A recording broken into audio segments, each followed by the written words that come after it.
बिस्मिल्लाहिर्रहमानिर्रहीम। अस्सलाम वालेकुम। गुलाम अब्बास, हैंड राइटिंग ट्रेनर। देखें, आज जो तरीका आपको पेपर प्रेजेंटेशन का बता रहा हूँ, ये आप अगर इसको गौर से देख लेंगे तो आपको और आपके बच्चों को बहुत फ़ायदा होगा। सबसे पहले ये लाइंस आप लगा लेंगे दोनों तरफ। लाइन लगाने के बाद ये देखें, ये हिस्सा इंशाइया, हिस्सा अव्वल, जवाब नंबर 2। आप ये डिज़ाइन भी बना सकते हैं अगर आपके पास टाइम है। मुख्तसर जवाबात, आपने इधर जवाब नंबर लिखना है। सवाल नंबर उसने किया है एग्जामिनर ने, आपने जवाब देना है। कुछ बच्चे इधर जवाब सवाल नंबर लिख देते हैं। मुख्तसर जवाबात, देखिए पहला जो भी आपने पहले करना है, इधर तीसरा है तो आपने तीसरे का हवाला देना है। जो आपने इधर लिखना है ना, उसी का हवाला आपने देना है। अगर वहाँ पे आपने तीसरे का हवाला दे रहे हैं तो इधर तीसरा लिखेंगे, चौथे का हवाला दे रहे हैं चौथा लिखेंगे, चाहे पहले भी कर रहे हैं आप ये नहीं कि आप अगर स्टार्ट कर रहे हैं तो बस एक ही हवाला दे के जो मर्ज़ी आप लिख देंगे।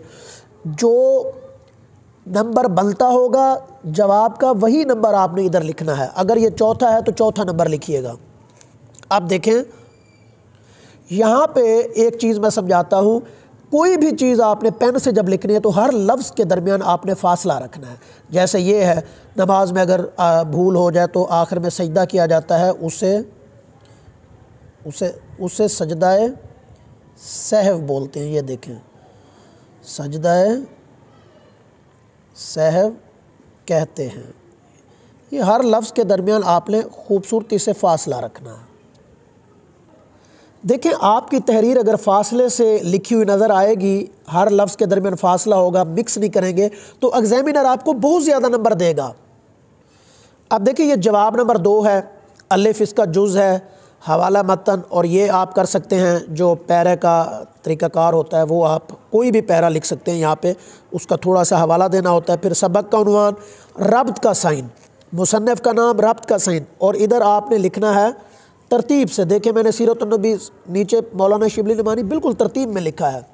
और यहाँ भी देखें, आपको प्रॉपर तरतीब नज़र आ रही है। सियाक़ो सबाक, सियाक़ो सबाक में ये 3 चीज़ें होती है। पैराग्राफ कहाँ से लिया गया है, इस पैरे से पहले क्या बात हुई है, इस पैरे के बाद क्या बात हुई है। तशरीह, तशरीह के आगे तफसीलिया का साइन होता है। देखें, ये साइन, इसका बाकायदा आधा आधा नंबर होता है। ये रब्त का साइन और तफसीलिया। और यहाँ पे आप फिर वही चीज़, हर लफ्ज़ के दरमियान फ़ासला रखेंगे। कुछ लोग सियाक़ो सबाक में अगर पैरा आखिर से लिया गया है तो वो लिखते नहीं है कि ये पैरा आखिर में लिया गया है। आपको ज़रूर लिखना चाहिए ताकि उसे पता चले कि इसे पता है। वो कहते हैं कि इस पैरे के बाद तो कोई बात नहीं हो क्योंकि ये आखिरी पैरा है, लेकिन आपने बताना है उसे। अब देखें, ये अहम तरीन है, जवाब नंबर 4, अलिफ जुज़ है, इसका हिस्सा नज़म, अशार की तशरीह।